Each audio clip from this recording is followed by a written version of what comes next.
Good morning. I'm sorry I've been away from my desk for much longer than I would have liked, and I want to thank everybody who has stepped up, in particular the First Secretary of State, Dominic Raab, who's done a terrific job. But once again, I want to thank you, the people of this country, for the sheer grit and guts you've shown and are continuing to show. Every day, I know that this virus brings new sadness and mourning to households across the land. And it is still true that this is the biggest single challenge this country has faced since the war. And I in no way minimize the continuing problems we face.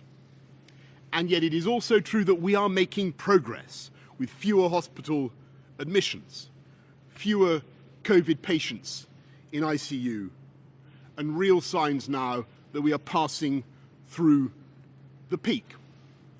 And thanks to your forbearance, your good sense, your altruism, your spirit of community, thanks to our collective national resolve, we are on the brink of achieving that first clear mission to prevent our National Health Service from being overwhelmed in a way that tragically we have seen elsewhere. And that is how and why we are now beginning to turn the tide. I understand your impatience, I share your anxiety, and I know that without our private sector, without the drive and commitment of the wealth creators of this country, there will be no economy to speak of. There will be no cash to pay for our public services, no way of funding our NHS. And yes, I can see the long-term consequences of lockdown as clearly as anyone.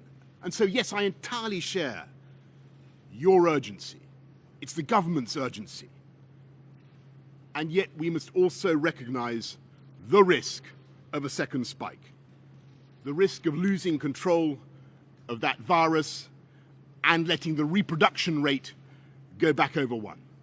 Because that would mean not only a new wave of death and disease, but also an economic disaster.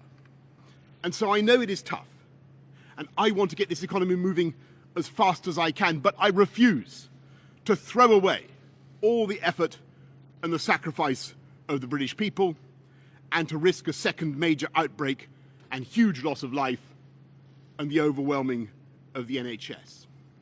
And I ask you to contain your impatience because I believe we are coming now to the end of the first phase of this conflict,